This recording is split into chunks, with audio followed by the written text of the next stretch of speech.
Yaman ng misteryo.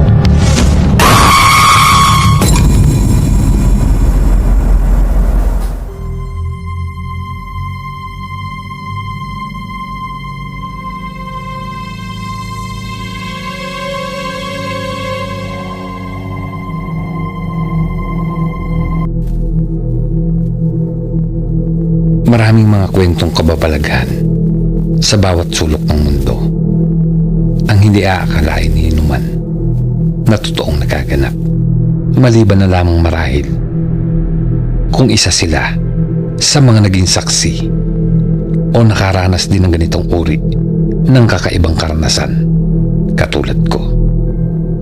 Ako po si Tiago, sir, isa sa masugid mong tagapakinig. Maliit pa lamang ako ay pamilyar na ako sa mga kwentong nakakatakot. Dahil ito po ang tanging naging libangan namin noong kabataan namin ng kapatid kong si Ate Auring bago kami matulog. Mga kwentong tungkol sa mga nakakatakot na nilalang.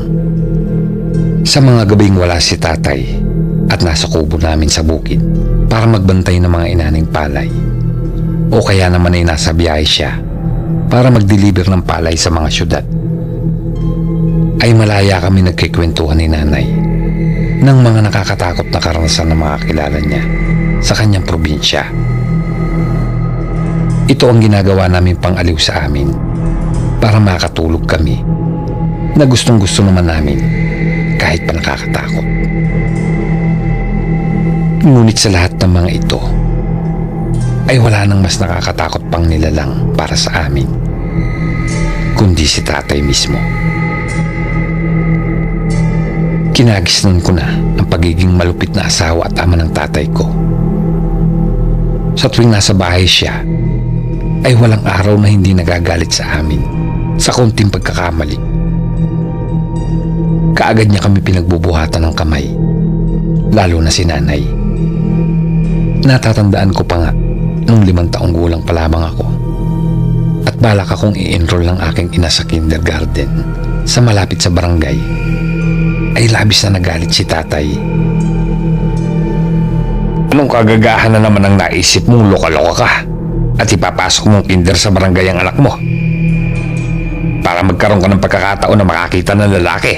Ha? Yung ba ang gusto mo? Kunwari, ihahatid mo yung gunggong mong anak para magpapansin sa mga lalaki. Natatandaan kong singhal ni tatay kay nanay. Nanginginig na nangatwiran si nanay noon. Namerto, matalino ang anak mo at gusto niyang matutong sumulat at magbasa. Libre naman doon at may pakain pa. May binibigay pang nutriban at gatas. Malaking bagay din yun sa anak mo. Punyeta ka! Ginugutong ko ba kayo? Yung ba pinapalabas mong tarantada ka, ha? Tungayaw ni tatay, sabay sampal kay nanay. Hindi pa ito nasiyahan at tinawakan si nanay sa buhok at inunod-nod sa dingding naming sawali. Dahil matalim iyon, ay nagkasugat si nanay sa muka at dumugo iyon. Natakot ako nang makita ko ang dugo, kaya umiyak ako ng malakas. Si ate naman na nooy walang taong gulang ay pinipilit na pigilan si tatay.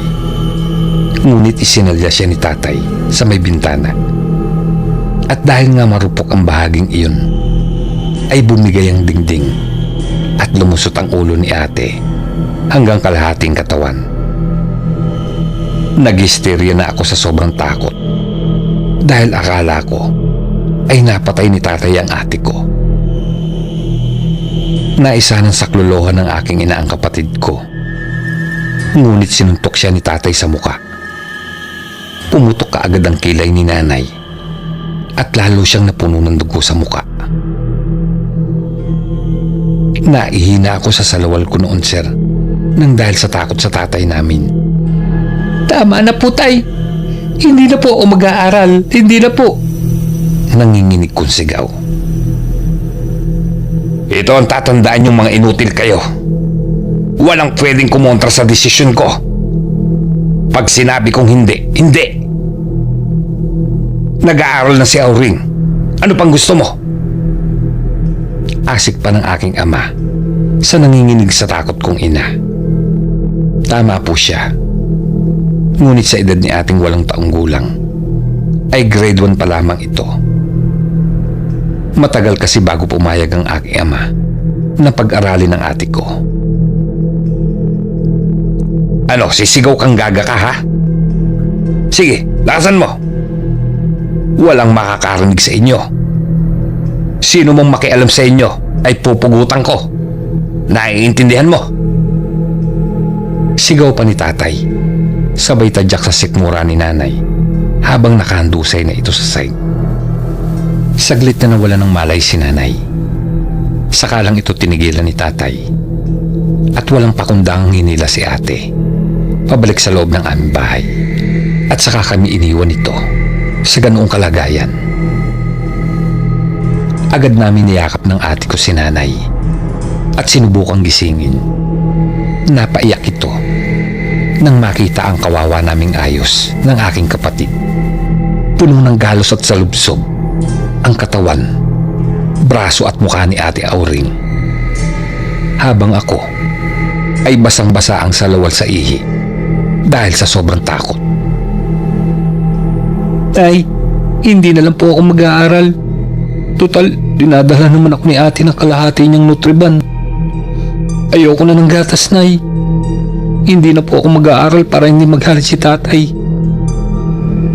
Humahagulgul kong wika habang mahigpit na yakap ang aking ina. Inay, bakit ganun si tatay? Hindi niya ba tayo mahal? Iwanan na lang natin siya. Ayoko na dito. Umuwi na tayo sa inyo, Nay. Ani ni Ate Auring na humagulgul na. Hindi lang kumibo noon si nanay, pero dama namin ang kanyang pag-aalinlangan. 15 anyos lamang kasi si nanay ko noon nang sumama sa isang kababayan mula sa kanyang probinsya upang mamasukang katulong. Dahil sa hirap ng buhay nila sa kanilang pook, nasalat sa karangyaan at malayo sa kamay ng kaunlaran. Ngunit mapanakit ang kanyang mga naging amo at tinangka pa siyang halayin ng isa sa mga anak nito, kaya siya tumakas. Walang alam si nanay kung paano siya makakauwi sa kanila dahil hindi siya nakakalabas ng bahay ng mga amo mula nang dumating siya roon. Nakarating daw siya sa isang terminal ng bus, ngunit walang biyaheng papunta sa kanyang probinsya. Isang tomboy ang nag-alok sa kanya ng tulong at pinatuloy siya sa bahay nito. Ngunit sa kasamaang palad ay ipinasok siya nito sa isang club sa Marikina bilang dancer para daw may pangkain siya at pang-upa. Naturuan na siya nitong magpunta sa post office at magpadala ng pera.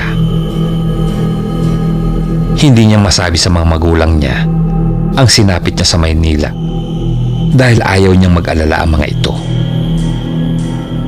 Doon niya nakilala si tatay na mahigit 10 taon ang tanda sa kanya. Nag-deliver kasi sila tatay ng palay sa lugar na malapit sa kanilang club ng madaling araw na iyon. Napilitan umuna siyang sumakay sa truck nila tatay nang tangkai siyang ilabas ng 2 lalaki sa club matapos siyang painumin ng juice na nakakahilo. Tinulungan naman daw siya ni tatay at ng kasama nito, pero dinala raw siya ng aming ama sa liblib na baryo nito sa San Rafael at ipinakilala sa mga magulang bilang asawa. Wala lang nagawa si nanay kundi sumang-ayon dahil sa utang na loob. Tuluyan na silang nagsama ng aking ama bilang mag-asawa. Noong una ay mabait naman daw si tatay sa kanya. Natutunan niya itong mahalin dahil dama niyang mahal din siya nito, bagamat kakatuwa ang naging simula ng kanilang relasyon. Anak na niya si ate nang mag-uumpisa itong magbago. Magkasunod kasing namatay ang mga magulang nito at nasanla ang kalahati ng kanilang ari-arian sa iba. Ang kapiranggot na lupang nasa gitna ng kakahuyan ang tanging napunta sa aming ama ng paghatian ng mana nilang magkakapatid na naiwan ng kanilang mga magulang. Ang palayang dating pagmamay-ari nila ay inaargila na lamang nila ngayon para makapagtanim ng palay. Mapagmahal naman umano dati si tatay, sabi pa ng aming ina. Pero nay, sumusobra na po siya. Wala naman tayong kasalanan sa mga nangyari May hinanakit na wika ni ate. Magbabago rin ang tatay niyo. Babalik din siya sa dating siya, anak. Subalit ang inaasahang pagbabago ng aking ama ay hindi nangyari. 6 na taong gulang ako nung umuwing lasing ang aking ama. Hindi kaagad ito napagbuksan ni nanay ng pinto. Kaya nagwala ito at sinaktan na naman ito ang aming ina. Tinangka niya rin sunugin ang bahay namin kasama kaming 3 nila nanay. Mabuti na lamang at nakalabas kami ng bahay habang si tatay ay nagtuloy sa kubo namin sa palayan. Labis ang hinagpis namin nang matupok ang aming bahay. Malayo kasi kami sa tubig at malalayo ang kapitbahay namin. Subalit masigit ang hagupit ng sakit nang dumating sa amin ang masamang balita mula sa kaibigan ni tatay sa katabing kubo namin sa palayan. Natagpo ang patay si tatay sa kubo. Nagbigti ito ng madaling araw na iyon pagkatapos nitong sunugin ang aming bahay. Tila rin daw uminom pa muna ito ng lason dahil bakas pa sa damit at sa nakalawit nitong dila ang amoy ng lason na ininom nito. Dahil sa nangyari ay nagpasya na si nanay na lisanin ang lugar ng aking ama at harapin na ang mga magulang niya. Pasensya ka na po rin kung hindi namin magawang makialam noon sa ginagawa sa iyo ng kapatid namin. Nag-aalala lang kasi kami baka lalo kayong mapahamak kapag nalaman ni Mamerto na tinutulungan namin kayong mag-iina. Sa palagay ko ay hindi niya matanggap na hindi niya kayo mabigyan ng klase ng buhay na pangarap niya noon para sa kanyang sariling pamilya dahil sa pagkawala ng halos ng lahat ng aming ari-arian. Wika ng tiyo namin. Heto, ibinenta ko na yung 2 kabang bigas ko riyan. Idagdag mo na yung natitirang abuloy sa burol ng asawa mo para may panggastos kayo sa biyahe. Ani naman ng tiya Lilia ko na panganay ni na tatay. Heto yung napagbentahan ng kalabaw ni Mamerto.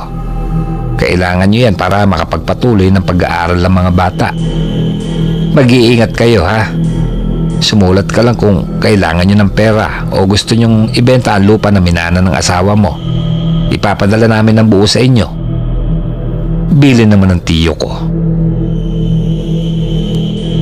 Bumuhos ang luha ng aming ina nang makababa kami ng tricycle at muling naituntong ang kanyang mga paa sa kanyang baryong sinilangan. Wala raw iyong pinagbago, sabi ni nanay, mula nang umalis siya. Maliban sa mga nagtaasang puno at ilang nadagdag na bahay sa tabi ng kalsada kung saan kami bumaba. Tikatikang ulan sa madaling araw na iyon nang marating namin ang baryo ni nanay. Malayo ito sa bayan at medyo paakyat ng kaunti dahil nasa kalahatian ng isang maliit na bundok. Habang binabaybay namin ang landas papunta sa munti nilang pamayanan sa sitio, ay hindi namin maiwasan ni ate ang maalala ang mga kwento niya tungkol sa mga nakakatakot na karanasan ng kanilang mga kababaryo sa mga kakaibang nilalang tulad ng aswang. Ayon kasi kay nanay ay maraming aswang sa lugar nila. Mga aswang na hindi pangkaraniwan at mga dugong banyaga. Dahil halos lahat ng lupain sa lugar na iyon ay mga dayuhan ng nagmay-may-ari tulad ng mga Griego, Portuges at Espanyol mula pa noong panahon ng pananakop ng mga Kastila sa Pilipinas. Ang sabay-sabay na tunog ng mga palaka na tila nagkukonsyerto mga huni ng ibon at mga kuliglig ay lalong nagpapatayo sa aming balahibo dahil sa kilabot. Lumalarawan sa aming balintataw ang mga nakakahindik na anyo ng mga nilalang sa kwento ni Inay. Ay, malayo pa ba tayo? Nakakatakot naman dito sa inyo. Ang daming malalaking puno at damuhan para tayong nasa gubat. Wika ng ate ko na halatang kinakabahan. Hindi lang ako noon kumikibo dahil abala ako sa pasangkumbag ng damit na bigay ng mga pinsang ko habang palingon-lingon sa aming hulihan. Pakiramdam ko kasi ay may sumusunod sa amin. Buti na lang talaga at hindi namin naiwan ng mga flashlight na bigay ng tiyo ko sa San Rafael. Sabi kasi ni nanay ay importante iyon at magagamit namin sa pag-uwi. Kaunting tiis na lang mga anak, malapit na tayo. Narinig kong sagot ng aking ina. Medyo napanatag kami at nagpatuloy sa pagsunod sa kanyang mabilis na lakad. Subalit walang ano-ano ay bigla kaming sabay-sabay na napatigil. Isang napakabilis na nilalang ang biglang dumaan sa may gilid ng landas na aming dinadaanan. Sa bilis nito ay hindi namin nasundan ng ilaw ng flashlight, ni hindi nga kami nakasigaw sa labis na pagkabigla. Pagkatapos ay nakarinig kami ng malagong na hagik-gik. Parang halimaw na tuwang-tuwa. Nakarinig din kami ng mga malalaking paa ng kabayo na tila tumatalon at dumadamba. Ngunit wala namang kaming makita kahit saan namin itutok ang flashlight. Kaya agad kaming napasiksik kay nanay. Nay, ano po yun? Puno ng kabang tanong ko. Hindi ko talaga mapigil ang kaba. Baliktarin niyo ang mga damit yung mga anak. Bilis, para makaalis na tayo rito kaagad. Malapit na rin naman tayo sa bahay ng lolo at lola niyo. Dali! Tila natatarantang utos ni nanay. Ibinaba namin ang aming mga dala at sabay-sabay na binaliktad ng aming mga damit. Halos mapatalon kami sa sobrang gulat nang biglang umalingaw-ngaw ang malakas at malagong na halakak sa gitna ng kakahuyan. Halos sumahagok ang kung sino man na tumatawang iyon na sinasabayan pa ng tunog ng paa na parang tumatalo na kabayo. Pero sa pandinig ko ay napakalapad na paa ng kabayo niyon. Tara na kayo, bilis! Muling sambit ni nanay. Sumilay na ang ngiti ng unang silahis ng araw. Nang sa wakas ay marating na namin ang bahay nila lolo. Napuno ng iyakan ang pagkikitang iyon namin ng aming mga kaanak sa parte ng aming ina. Matapos ang kamustahan at yakapan ay napansin ng lola namin na baliktad ang aming mga damit. Paulina, baliktad yata ang mga damit niya. Siguro ay napaglaruan kayo ng alaga ng mga walang hiyang pamilya ng mga Castillejos. Kunot noong wika ni lola. Bumalik na pala sila, inay? Saka ano pong alaga nila? Balik tanong naman ni nanay. Ang mga Castillejos ay isa sa mga natitirang angkan ng mga dayuhang may-ari umano ng mga lupain sa bayan ni nanay at ilang pang karatig buok nito. Ang mga ito at ilang pang mga dayuhang may-ari ng halos lahat ng mga lupain sa lugar nila ang dahilan kaya tila na pag-iwanan ng kanilang bayan at hirap mapasok ng kaunlaran pagkat pribado halos lahat ng lupain doon. Ang mga tunay na mamamayan ng bayan ay nananatiling mga tenants na lang ng mga lupa. Nangkam kami ng mga ninuno ng mga ito, ang mga iyon, noong panahon ng mga asindero at mga praile. Kaya kahit 1976 na at maunlad na ang ilang bahagi ng Pilipinas, ang bayan nila ay nananatiling liblib at hirap ang koneksyon sa labas. Ang iba sa mga ito ay pinaghihinala ang mga aswang ng taga-baryo. Dahil panapanahon ay nakakakita umano ang mga taga roon ng mga kakaibang nilalang sa mga sakop na lupain ng mga angkang pinaghihinala ang mga aswang. Nako, ganoon ang estilo ng mga iyan. Kapag medyo naaalarma na ang mga tao sa mga kakaibang nangyayari at mga alingas-ngas tungkol sa kakaibang katauhan nila, ay umuwi sa kanilang pinanggalingan at nagpapalamig. Sabad naman ni Lolo. Ang pag-ingatan natin, lalo na ang mga bata, ay ang matandang si Pransing at ang alaga daw nitong mga sigmit. Abay, ilan na sa mga taga rito ang nabibiktima ng mag-among yan. Ani pa ni Lolo. Ayon pa kay Lolo, ilang buwan mula nang lumuwas pa Maynila si Nanay, ay dumating ang matanda sa kanilang baryo kasama ang isang dalagang kasambahay at tumira sa lumang bahay Kastila sa bungad ng Kakahuyan sa kabilang purok. Ang usap-usapan ay anak di umano ang matanda ng mayamang don na nagmay-ari ng lupa sa buong baryo nila panahon pa ng mga Kastila. May dalawang anak umano ang matanda. Ang isa ay nasa Roma at ang isa ay sa Espanya naninirahan. Nagpapautang umano ito ng patubuan sa mga magsasaka sa kanila. Ngunit doon nagsimula ang mga kababalaghan at kakatuwang kamatayan ng ilang magsasaka na hindi nakakabayad ng utang sa tamang panahon. May sabi-sabi na pinasasalakay ng matanda sa kanyang alagang sigbin ang mga nangungutang na hindi nakakabayad. Madali kaming nasanay sa lugar ni na Lolo at Lola. Palibasa ay hindi naman nagkakalayo ang itsuran dati naming lugar sa San Rafael at ang baryo ni Nanay. Pareho lang itong liblib at malalayo sa isa't isa ang mga kapitbahay.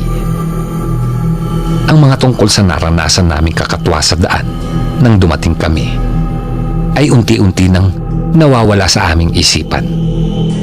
Kahit malayo ang nag-iisang eskwelahan sa elementarya doon na pinatayo pa raw na isang mayamang Kastila at ipinangalan dito, ay masaya naman kami ni ate na nakapag-aral na rin kami. Inihahatid lamang kami ni Tiyo Amado sa bungad ng kalsada, saka kami naglalakad na lang ng ilang minuto papunta sa eskwelahan. Araw-araw kasi nagpupunta sa bukid si Tiyo para bisitahin ang gulayan ni na Lola. Ito na lang ang walang asawa sa dalawang kapatid ni Nanay. Ngunit sang hapon, medyo nag-aagaw na ang dilim at liwanag noon, ay umuwing lasing si Tiyo Amado galing sa inuman sa kabilang purok. Babang luksa kasi ng kumpare umano nito na namatay noong isang taon dahil sinalakay daw ito ng sigbin. Patunay ang tirik ng mga mata nito na wari na matay sa sindak at ang mga kagat at bakas ng matutulis na kuko sa dibdib at braso. May malaking wakwak din daw ito sa leeg na parang kagat ng mabangis na hayop. May mga sinasabi si Tiyo bago natulog, pero dahil sa lasing ay hindi namin maintindihan. Nang gabing iyon, habang nakikinig na kami ng palatuntunang toning sa radyong debaterya ni Lola, ay nakarinig kami ng malakas na huni ng tik-tik. Hindi pa kami pamilyar sa ganoong huni, pero ang matinis at makulit na tunog nitong tila pabalik-balik sa malapit sa aming bakuran ay nagbigay sa amin ni ate ng takot. Nay, ano po yun? Ang lakas po ng huni ng ibong nina. Parang nakakatakot. Natatakot kong wika. Sabay talukbong ng kumot at sumiksik akong payakap sa nanay ko. Ganoon din si ate. Nararamdaman ko na tila nakikiramdam din ang aming ina. Maya-maya ay nakarinig kami ng mga tunog na parang malaking baboy sa labas. Dinig din ang parang sabik na hagok nito at ang maririing yabag sa bakuran. Pinatay ni Lolo ang radyo at ginising si Tiyo Amado. Medyo nahimasmasa na ito sa pagkalasing. Saan mo nilagay ang kalis ko? Listik ka, bumangon ka nga. At parang may kung anong demotres sa labas. Asik ng lolo ko kay Tiyo. Dahil sa nararamdaman naming pagkaalarma, ay lalo kaming natakot ni ate. Lalo kaming yumakap kay nanay. Ngunit napakunot noo kami nang maramdaman na namin na parang basa ang ilalim ng higaan namin sa banda kay nanay. Agad na bumangon si ate para kumuha ng ilawan. Nang biglang mapasigaw ito, nakita namin sa butas ng bintanang kapis ang isang mata na parang bolang nagbabagang nakatingin sa amin. Napatakbo si Lola sa aming silid, dala ang malaking ilawan. Saka lamang namin natuklasang dinudugo pala si nanay. Diyos ko, Paulina, buntis ka. Abay, dinudugo ka. Diyos na mahabagin, Dominador, ang anak mo. Natatarantang sigaw noon ng lola ko. Hindi po namin alam na buntis pala si nanay. Akala namin ay tumabalang siya tulad namin. Dahil sa nawala na ang inaalalang mananakit sa amin. At saka nakakakain na kami ng maayos. Ponyeta, sandali lang. Amado, magbantay ka sa pinto. Titignan ko yung kapatid mo. Magsunog ka na kamangyan ng nanay mo. Lagyan mo ng buto ng kalampunay. Kumuha ka sa loob ng lagayan ng gamit ko sa panghihilot. Utos ni Lola nung natataranta. Kinuha nito ang kalis o kris mula sa taguan na sinasabi ni Tiyo. Saka nagdudumaling sumaklolo sa amin. Napansin nito ang muling pagsilip ng mga mata na saglit na nawala dahil sa dalang ilawan ni Lola. Inundayan iyon ni Lolo ng saksak. Nakarinig kami ng nakakakilabot na hiyaw sa labas at tila pagtatarang ng nasaktang nilalang. Nawala uli ang mga mata sa bintana. Ngunit wala pa rin malay si nanay. Maya-maya ay narinig naming humuni muli ang tiktik at tila galit itong lumilipad pababa sa bakuran. Ramdam pa namin ang malakas na hampas ng hangin mula sa paggaspas ng pakpak nito. Pagkatapos ay biglang tila may nagsalpukan na kung anong mga nilalang sa labas. Ang mga lagugan ng mga katawan ay dinig na tapos. Nanlalambot na ako sa sobrang takot sa nakikita kong dugo sa higaan namin at sa mga naririnig ko. Sobrang lakas ng huni ng tiktik at ganoon din ang pag-atungal ng isa pang nilalang na wari baga ay malaking baboy na kinakatay. Humahagok pa ito. Mga demotres kayo, kapag may nangyari sa anak ko, susunugin ko ang mga bahay nyo, mga impakto kayo. Tungayaw pa ni Lolo. Isang malakas na atungal pa ang narinig namin bago biglang natahimik.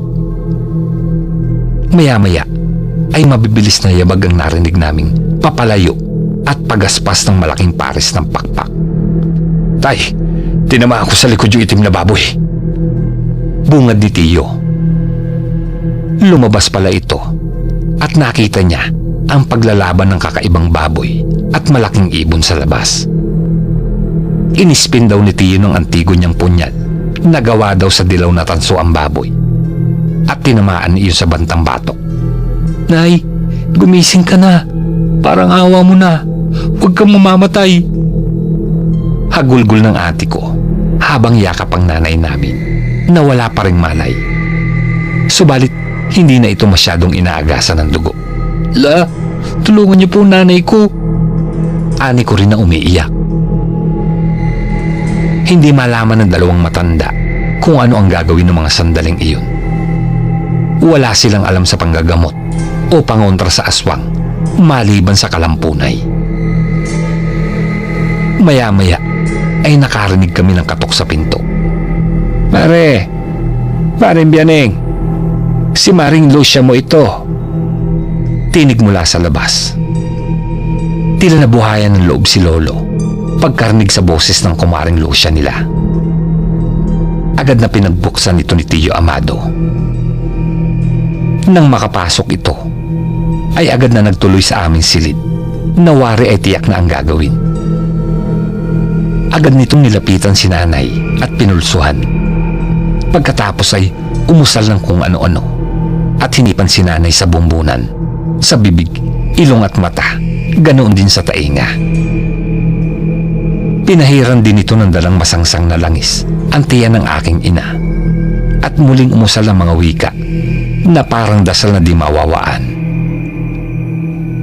Pagkatapos ay pinilit nitong ibinuka ang bibig ng walang malay naming ina at pinataka ng parang alak mula sa isa pang dala nitong botelya.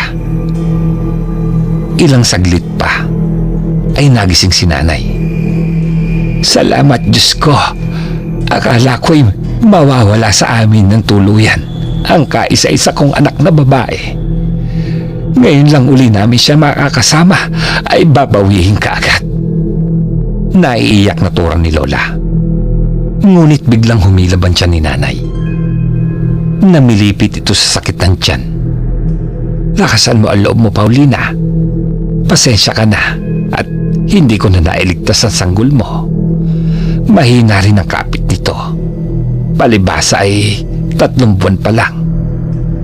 Ani naman ni Aling Lucia. Isang matinding hilab pa at inihanda na ng matanda ang pagpapalabas sa patay na sanggol sa sinapupunan ni nanay.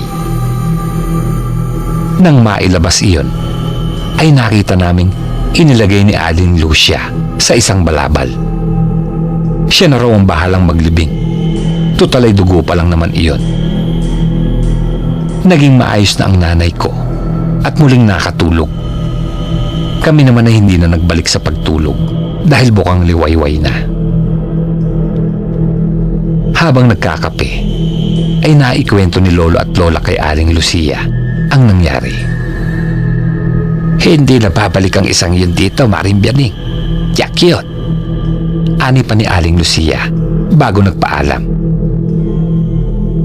Nang makaalis ito, ay saka lang namin naisatinig ang mga tanong sa isip namin. Paano kaya nalaman ni Aling Lucia ang nangyari sa loob ng aming bakuran at bahay?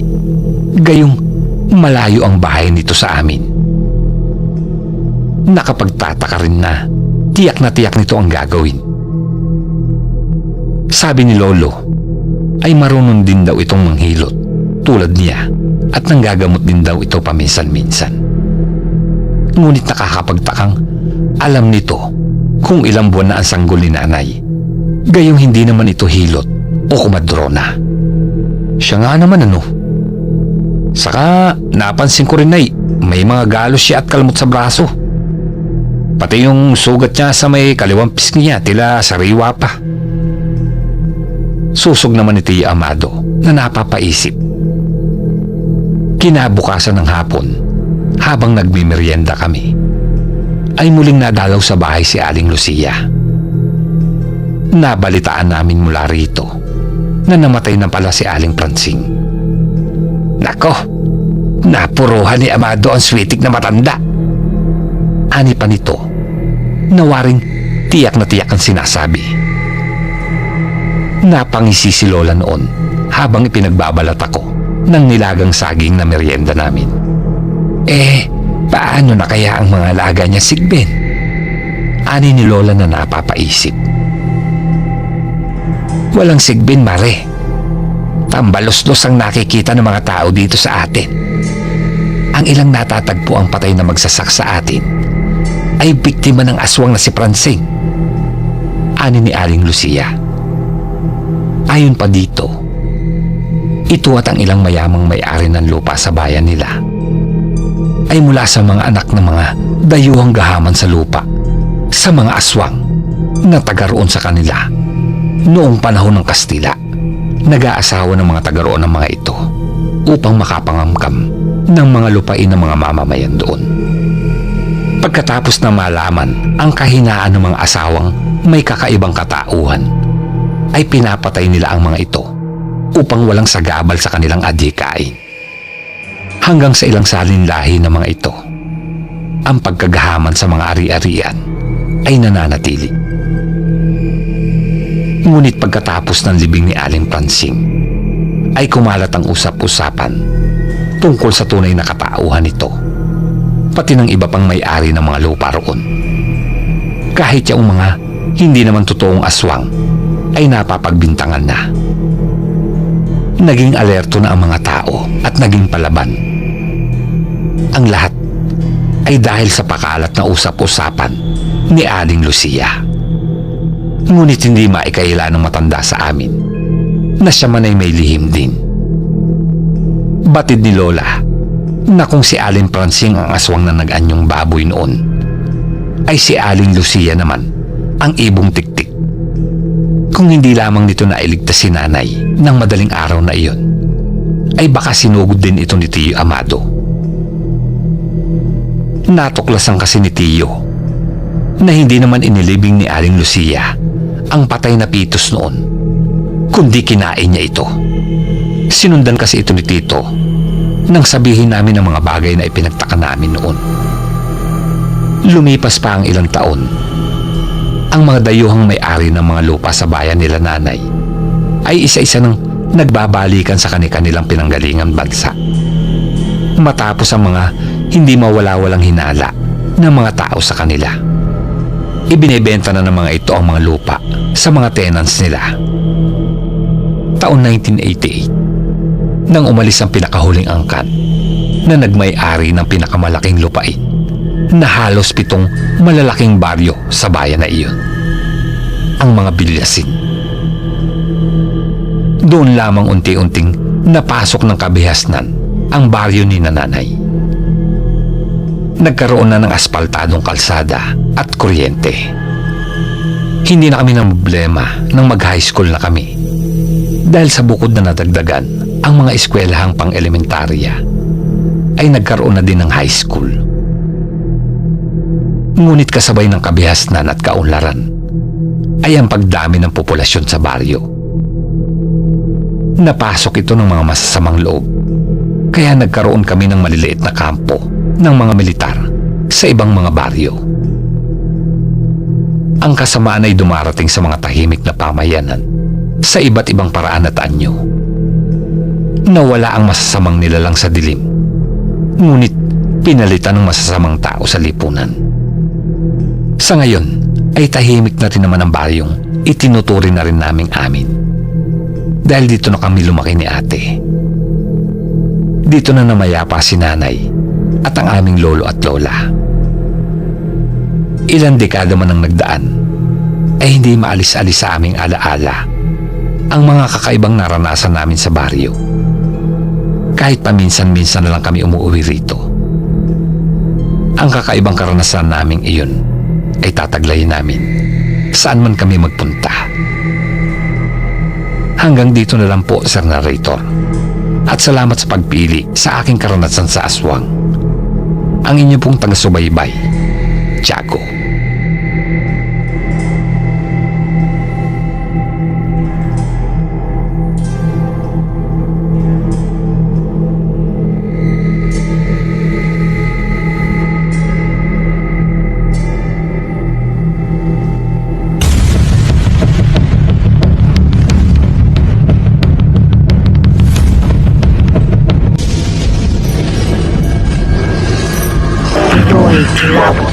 The story